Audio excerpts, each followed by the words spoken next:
Hello நண்பர்களே, வணக்கம். நம்ம இன்றைக்கி பார்க்க போகிற வீடியோவோட டாபிக் என்ன அப்படின்னு பார்த்தீங்கன்னா, நான் உங்களுக்கு இப்போ விருச்சிக ராசி இல்லை மேஷ ராசி இருக்குது அப்படின்னா உங்களோட இஷ்ட தெய்வம் முருகராக இருப்பார். ஸோ உங்களுக்கு இப்போதைக்கு இது தெரியலை அப்படின்னா ஏதாவது ஒரு அனுபவங்கள் மூலமாக நீங்கள் அதை கூடிய விரைவில் தெரிஞ்சிக்கக்கூடிய வாய்ப்புகள் உங்களுக்கு அதிகமாக இருக்கும். ஒரு சில பேருக்கு அப்புறம் இந்த 2 ராசி அப்புறம் நட்சத்திரம் பார்த்திங்கன்னா மிருக சீரிடம், அப்புறம் சித்திரை நட்சத்திரம், அப்புறம் விசாகம், இந்த மாதிரி நட்சத்திரக்காரங்களும், அப்புறம் இந்த சஷ்டி திதியில் பிறந்தவங்க, அப்புறம் இந்த கிருத்திகை நாளில் பிறந்தவங்க. ஸோ இந்த மாதிரி அப்புறம் இந்த கார்த்திகை நட்சத்திரத்தில் பிறந்தவங்க, அப்புறம் இந்த சித்திரை மாதம் பிறந்தவங்க, கார்த்திகை மாதம் பிறந்தவங்க. ஸோ இந்த மாதிரி நிறைய பேர் இருப்பாங்க.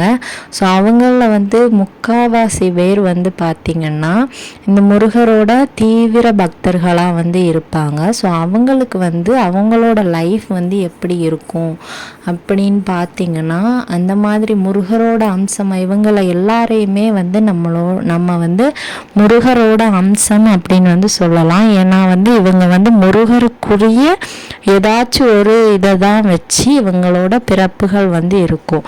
இப்போ இந்த மேஷ ராசியும் விருச்சிக ராசியும் எடுத்துக்கிட்டிங்க அப்படின்னா அதுக்கு அதிபதி செவ்வாய் தான். செவ்வாய்க்கு அதிபதி யாருன்னு பார்த்தீங்கன்னா முருகர் தான். ஸோ இந்த மாதிரி ராசி நட்சத்திரத்தில் பிறந்தவங்க அதிகபட்சமாக அவங்க கோபக்காரங்களாக இருப்பாங்க. ஸோ இவங்களோட கோபத்தினால இவங்க நிறைய இழந்திருப்பாங்க. அதே மாதிரி இவங்க கோபத்தை கட்டுப்படுத்தினாங்க அப்படின்னா இவங்களோட லைஃப்பில் நிறைய மாற்றங்கள் வரும். இவங்க கோபத்தினால இவங்க இழந்ததை இவங்க கோபத்தை கட்டுப்படுத்தினாங்க அப்படின்னா கண்டிப்பாக இவங்களால பெற முடியும். ஸோ உங்களுக்கு இந்த ராசி நட்சத்திரம் இருந்துச்சு அப்படின்னா உங்களுக்கு எக்ஸ்ட்ரீம் லெவலில் கோபம் வரும் அப்படின்னா நீங்களும் அதை உங்களுக்கு நீங்களே ஏதாவது மனதைரியம் சொல்லி நீங்கள் அதை கட்டுப்படுத்திக்கோங்க. கோபம் வருதுன்னு நம்ம சொல்லுவோம். நம்மளுக்கு நிறைய ஏமாற்றங்களை நம்ம லைஃப்பில் பார்ப்போம். அந்த விஷயங்கள்னால தான் நம்மளுக்கு அவ்வளோ கோபம் வரும். அப்புறமா நம்மளை எல்லாருமே என்ன சொல்லுவாங்க அப்படின்னா, அவனுக்கு என்ன திமிரு பிடிச்சவா. இது நம்மளுக்கு நிறைய இதை கேட்டே நம்மளுக்கு வெறுப்பாக இருக்கும். ஏன்னா நம்ம நிறைய அடிப்பட்டனால யாருக்கிட்டேயுமே பேசாமல் ஒரு மாதிரி தனிமையாக நம்மளோட லைஃப்பை சூஸ் பண்ண ஆரம்பிச்சிருவோம். ஸோ அதனாலேயே நம்மளை சுற்றி இருக்கிறவங்க சொல்கிறது திமிரு பிடிச்சவங்க அப்படின்னு தான் நம்மளுக்கு ஒரு பேர் கிடைக்கும். ஆனால் நம்மளோட இஷ்ட தெய்வமாக இருக்கிற முருகரையே பாருங்கள், அவருக்கும் நம்மளை மாதிரி நிறைய கோபம் வரும். அவரும் அந்த கோபத்தில் தான் எனக்குன்னு ஒரு நாடு, எனக்குன்னு மக்களை நான் உருவாக்கிக்க போகிறேன்னு கிளம்பிடுவார். ஸோ அவரை கும்பிடுற நம்ம மட்டும் என்ன விதி விலக்கா? அதனால தான் அவர் நம்மளை அவரோட பக்தராகவே தேர்ந்தெடுத்திருக்கிறாரு. ஸோ இந்த மாதிரி குணங்கள் தான் நம்மளுக்கு இருக்கும். ஸோ நம்மளோட கஷ்ட நஷ்டங்கள்லாம் எப்போ தீரும் அப்படின்னு பார்த்திங்கன்னா, நம்ம முருகரோட பக்தராக முழுமையாக கொஞ்சமாக மாற ஆரம்பிச்சிருவோம். ஸோ அது எப்படி இருந்தாலுமே ஏதாவது ஒரு வகையில் நம்மளுக்கு அவரோட இதை சேவையை நம்ம அவருக்கு செய்யணும், அந்த மாதிரி ஒரு தாட்டில் தான் இருப்போம். நம்மளால் முடிஞ்ச அளவுக்கு முருகரோட பெருமையை பாடுறதுக்கு நம்மளுக்கு இந்த பிறவி அந்த மாதிரி நம்மளுக்கெல்லாம் தோண ஆரம்பிக்கும். ஸோ ஏதாவது ஒரு வகையில் அவரோட அற்புதங்களையும் அந்த என்ன சொல்கிறது அவரோட பாடல்கள்லாம் கேட்கும்போது நம்மளை அறியாமலே நம்மளுக்கு கண்ணில் கண்ணீரும் உடம்பு மெய்சிலிருக்க ஆரம்பிச்சிரும்.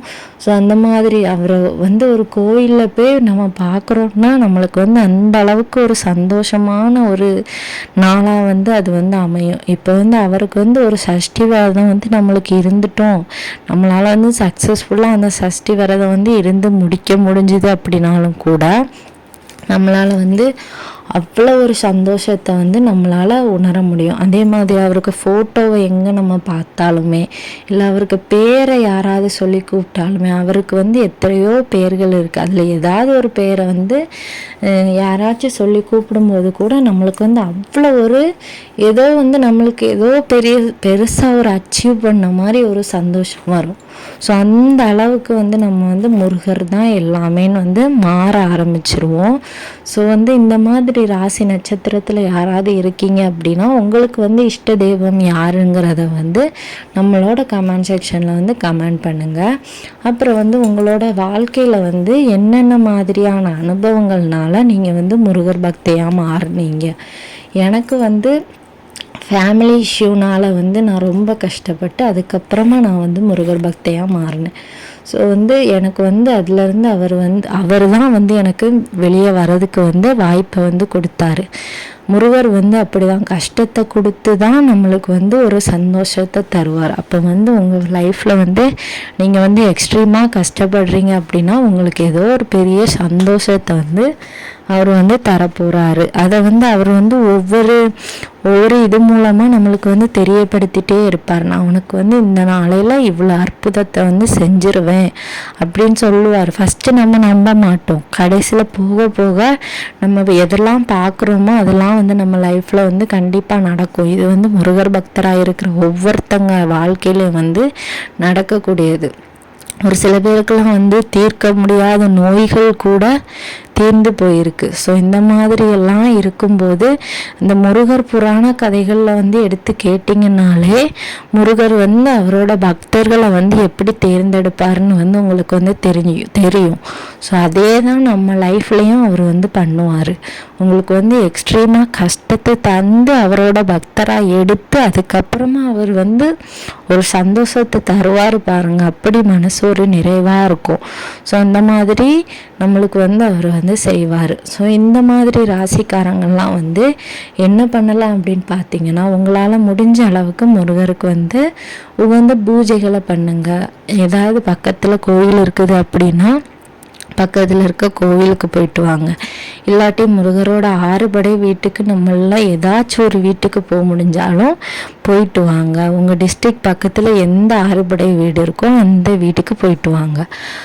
அப்படி இல்லாட்டி உங்களுக்கு முடிஞ்ச அளவுக்கு தானம் தர்மம் பண்ணுங்க. ஆனால் வந்து தனக்கு போக தான் தானமும் தர்மமும் உங்களுக்கு வச்சுட்டு உங்களால் முடிஞ்ச அளவுக்கு மற்றவங்களுக்கு பண்ணுங்க. அப்புறமா வந்து இந்த முருகர் பக்தராக இருக்கிறவங்களுக்கு என்ன அப்படின்னு பார்த்தீங்கன்னா, நான் முதலே சொன்ன மாதிரி அந்த கோபத்தை வந்து வாழ்க்கையில் வந்து கட்டுப்படுத்தினீங்க அப்படின்னா உங்களோட லைஃப் வந்து உச்சத்துக்கு போகும். இதுக்கு வந்து முருகர் வந்து சாட்சி. ஸோ வந்து உங்கள் லைஃப்லேயும் நீங்கள் வந்து எக்ஸ்ட்ரீமாக கோபப்படுறீங்க அப்படின்னா நீங்கள் வந்து அதை கட்டுப்படுத்திக்கோங்க. உங்கள் லைஃப்பில் வந்து மாற்றங்கள் நடப்பதை உங்களாலேயே உணர முடியும். ஸோ உங்களுக்கும் இந்த மாதிரி ராசி நட்சத்திரம் இருந்ததுன்னா நீங்கள் எந்த மாதிரியான கேரக்டரில் இருக்கீங்கன்னு சொல்லிட்டு நம்மளோட கமெண்ட் பாக்ஸில் கமெண்ட் பண்ணுங்கள். இந்த வீடியோ பிடிச்சிருந்துச்சு அப்படின்னா லைக் பண்ணுங்கள். உங்களோட ஃப்ரெண்ட்ஸுக்கும் வந்து ஷேர் பண்ணுங்கள். மறக்காமல் நம்ம சேனலை சப்ஸ்கிரைப் பண்ணுங்கள். இந்த வீடியோ பார்த்ததற்கு நன்றி.